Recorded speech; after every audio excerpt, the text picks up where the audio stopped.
Recording live from the Hoban Law Group here in Denver, Colorado, I'm your host, Eric Singular. Welcome to the Hoban Minute. Today I am joined by the Managing Director of the European Industrial Hemp Association, Lorenza Romanese. Lorenza, thank you for being here with us today. With pleasure. Thank you for inviting me. And before we get into the many developments we've seen across the European Union in the last year, tell us where you are today and how the last 12 months of quarantine and this pandemic have treated you. How have you gotten by and spent your time during this last year? So let's say that COVID allowed us to travel a lot less, do not travel at all. Therefore, we took advantage of these hours and times that we were spending home to build and to update most of our policies position paper, namely THC, CBD, and we have been developing as well the textile sector with the fibers and the sheets. So we took advantage of this period to build the army and the weapon, let's say, to fight against the European Union institutions. The last year, Europe has changed a lot. I would say it got into a positive turn in this moment in Europe because thanks to the cannabis court case that occurred last November, we finally got a clear approach towards hemp flower and the entirety of the hemp plant. That was something that we advocate for. Therefore, was quite positive. Last year as well, we got the United Nations positioning towards THC products, even if this does not directly have an impact on hemp, but still it's a major development that needs to be taken into consideration. When it comes to Europe, we were quite happy already at the beginning, springtime, let's say, or in summertime, when the European Parliament adopted and voted positively to our amendment, where we have been asking to increase the THC level in the field, because probably you don't know, but Europe is still with the 0.2% of THC in the field, while we were asking for at least 0.3%. And we are very happy because at the end, the European Parliament adopted this regulation, so now it's a matter of member states. Let's say that the only member state that is not so happy of increasing the level could be France. However, we have experienced a rapidly growing and changing landscape in France following the cannabis court case. And I'm happy to inform you, it's a great news, that the French Mission d'Information, which basically is a working group composed by 4 ministries, have today adopted a draft law that probably might come into a real law at certain points when they tend to legislate and to give a clear and positive framework around hemp and all its derived products. And France seems to be ready to move up to 0.6 or even to 1% of THC in the field. So it's even better than what we have asked for. So we are very happy, but it's only one country. So what is legally binding is what EIHA has been doing, meaning tableting an amendment and got positively voted by the parliament. So this still has to be confirmed at member state because, in Europe we are 27 member states that need to agree. But France, that was the toughest one, even moved farther. So we are in a good shape to increase the THC and to align with US and Canada, even if we have Switzerland in the middle with 1%, which is quite funny. But Switzerland is not Europe. Sure. Well, and you touched on something that we've heard a lot in the last year as we've been recording the Hoban Minute, which is taking advantage of this time. And certainly EIHA's efforts have paid off, and they've paid off in a major way because we have seen just huge developments, as you mentioned, with this THC standard. And I did want to talk about the importance of the flower, because I know it's something that you and the entire group has been advocating for a long time. And can you tell us a little bit about the hemp manifesto that the group published, and just kind of talk about that piece of writing? What are some of the points that it touched on as it relates to the carbon advantages of industrial hemp, and how you think that piece of writing may have helped shape some of this legislative effort in the European Union. The manifesto was meant to put in one paper all our issues. So it's full of content, not very deep. We try to use quite a friendly approach because this document has been drafted and shaped to give a general overview about the potentiality of hemp to decision makers in Europe that are not aware of all our hemp problems and issues, because hemp is complex. So we have to use simple words to make people trust us. The manifesto has been followed by the Green Deal. Was a major policy that has been announced by the President of the European Commission when she was elected this year. Basically, it's very easy. Europe wants to turn into green activity, green economies, green environment, and agriculture and farming model. Therefore, we thought that the manifesto could have been reinforced by all the envy aspects that hemp has in it, I would say. And this was very well perceived because it was the right momentum. Speaking green today in Europe, it makes sense, and hemp is deeply green in all its form and process. So it was well heard, and I believe that we are surfing in an intelligent and very smart way. The green wave that is in Europe a major achievement, because by 2030 they want to be, I don't know which is the share of percentage of green, but it's a lot. So we want to reshape our industry and our farming model in Europe. Yes, and that is something that we are seeing here in the United States as well, that this is a crop that can help us meet many of the goals that we're setting out to try to reach, including those UN Sustainable Development Goals. Let's talk a little bit about the aligning of this THC percentage of plant material, 0.2 to 0.3%, bringing that up and how that aligns with the Farm Bill here in the United States. What does that mean for, let's say, hemp-derived cannabinoid products flowing between the European Union and the United States? And of course, I'm thinking about this with the next point in mind, which is that we are quickly approaching the deadline for the FSA applications for CBD products. Let's say that the THC in the field, if we have the same, it will smooth our trade, basically. So U.S. operators could pay less attention to decrease and decarboxylate the extract to fit this biomass and regulatory requirements from Europe. So when it comes to novel food, it's a different issue, because novel food only refers to leaves and to flowers and to extract itself. When you get the label of a novel food, it's quite annoying, because it means that it's a food that has not been consumed up to a significant degree before 1997 in our case. And it means that you need a pre-market authorization to put the product on the market and to sell this product. And this is quite long, complex, and very costly application. And this has become a mandatory requirement. However, our position, the association position, is that not all the extracts are novel. Only the enriched and isolated cannabinoid should be seen as a novel food, because we were not able to isolate prior to 1999. And as well because isolate is like a powder, which is not a food, but as an ingredient to be added into a food. So we cannot speak about an isolate as a traditional food, while we believe that the low concentration product should still be marketed as traditional food without any novel food requirement. And we are advocating for that. When it comes to enriched and isolated cannabinoids, we are doing it on the behalf of our members, in this case more than 150 companies, the novel food application on their behalf. So we are doing all the paperwork and we are trying to secure this product.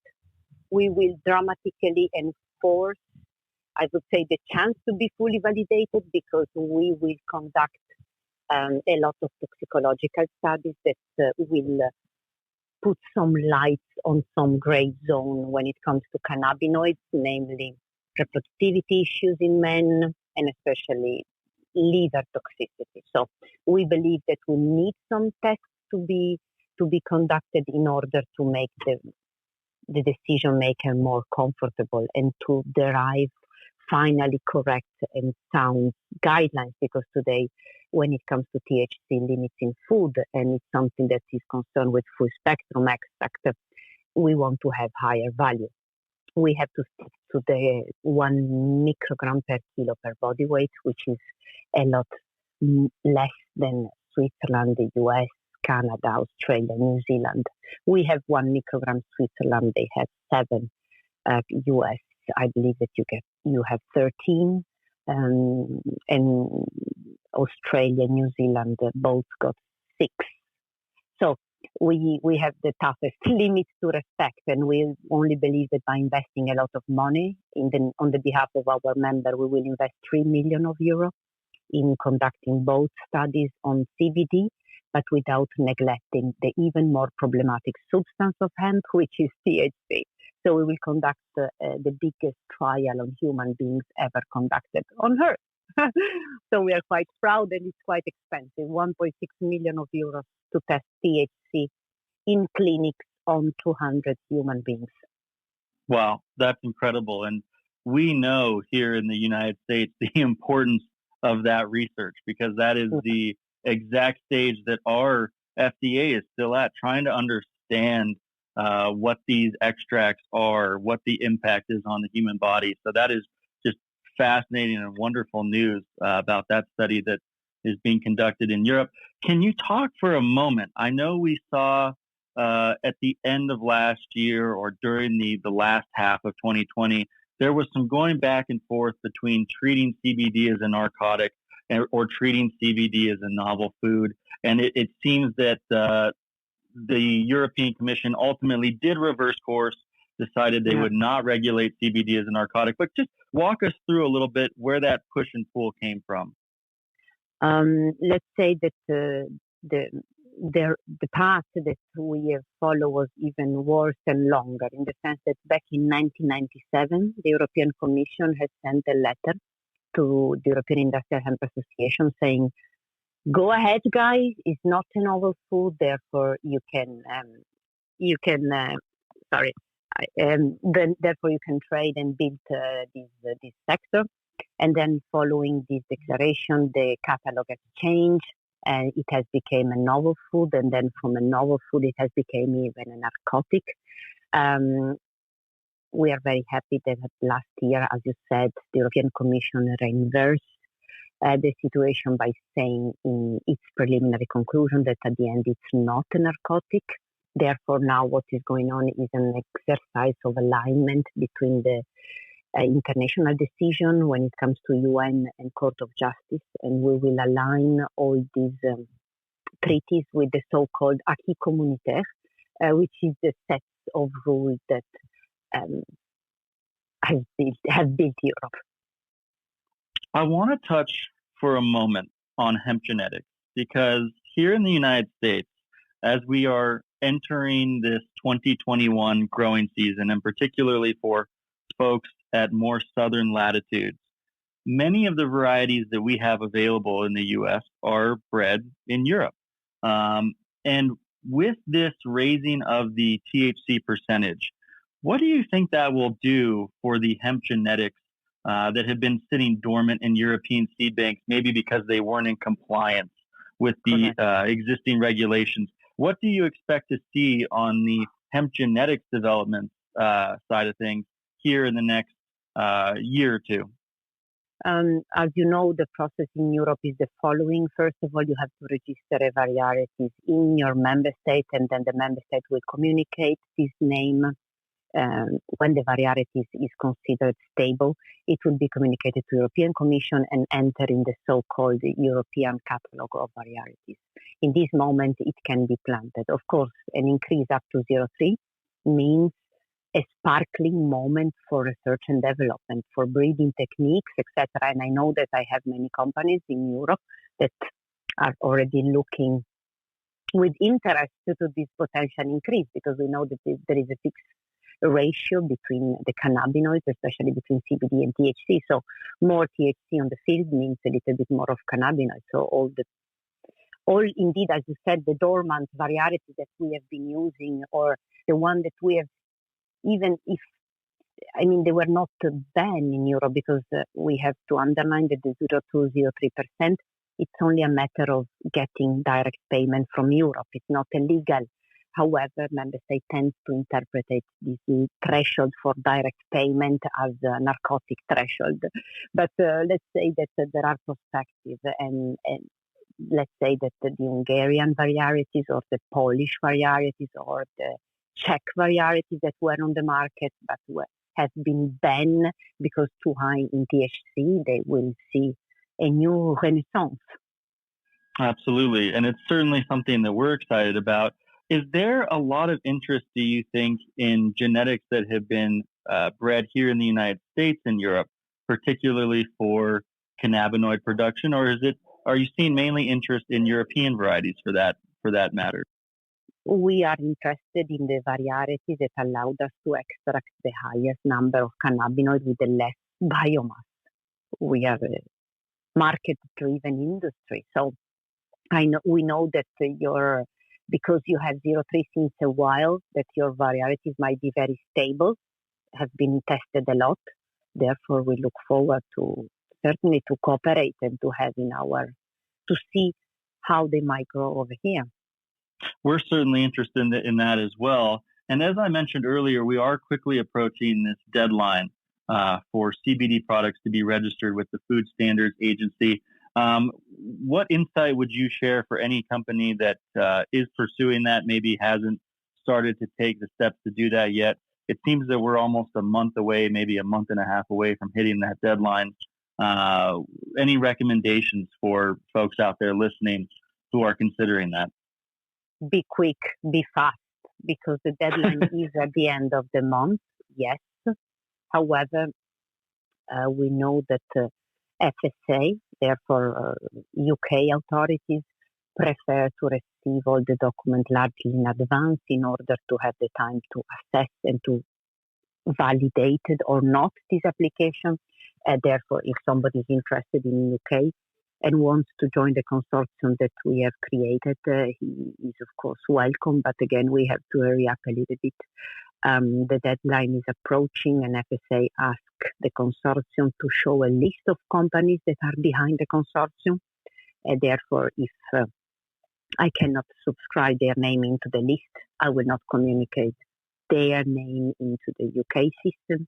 So let's say that they decrease dramatically their chance to be there. Or, of course, they can do their own novel food application, but our consortium started 2 years ago. It's not a one-day project, let's say. It's quite complicated and costly. Absolutely. There's no reason to wait.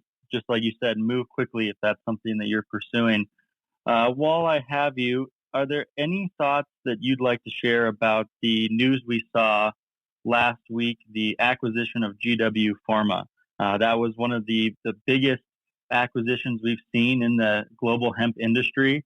It certainly got a lot of people's attention here in the United States. What's the general feeling in Europe, if you will, on that acquisition?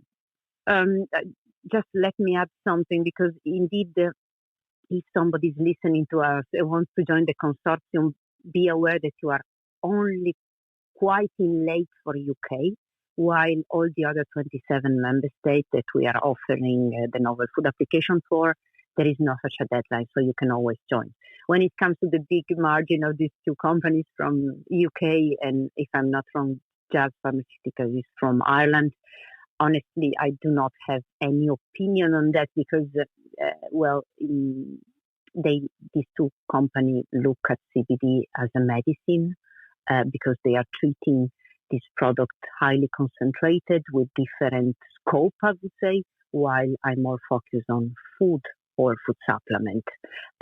Therefore, I'm not an expert on that. I'm so sorry, but I have no idea how this could imply. I'm seeing these two words quite, yes, we touch the same plant, but any botanicals can be food supplement, or medicine. So we are using a different share of cannabinoids. I completely understand, and it does. It just speaks to how many applications there are of this plant and all these separate industries that are created as a byproduct of that. Well, I want to ask you this: seeing as that we may be approaching the light at the end of the tunnel, what are you most excited for here in the next 12 months? It looks like we may start getting some in-person events again. We've all done so many virtual events over the last year, but just for yourself, what are you most looking forward to as life begins to regain some sense of normalcy? Let's see that if at the beginning I was quite happy of decreasing the travels, let's say that as soon as we are free again, I will certainly enjoy a couple of face-to-face meetings. That's all, and I'm sure that what I'm missing as well is I'm not seeing my members anymore because we were used to meet each other twice per year, so it's quite a pity that we cannot benefit from this moment any longer. So looking forward to that. When it comes to hemp, what I'm looking forward for the next year, this year, is definitely the results of the toxicological studies. I'm really looking forward to have some good science from our side. In any case, it cannot be worse than what I get in Europe, 1 microgram. So I'm looking forward to a science-based approach when it comes to hemp and its derived products. Well, that's something that we're all excited about, and nothing beats those in-person events. I know that being with your members is just a world of difference, and we are anxiously awaiting that day. Lorenza, it has been such a pleasure. You are so knowledgeable and provided so much insight on all of these developments, these exciting updates across the European Union. Thank you so much for being a guest with us here on the Hoban Minute. And we'll check in with you soon because there's certainly a lot more still happening and a lot more that I'm sure we'll see shake loose over the next few months. Thank you. Looking forward. Thank you. Thank you for listening to this episode of the Hoban Minute. Do you have any ideas for episode topics or guests? We would like to hear from you. Reach out to us at media@hoban.law and stay tuned for more on the Hoban Minute.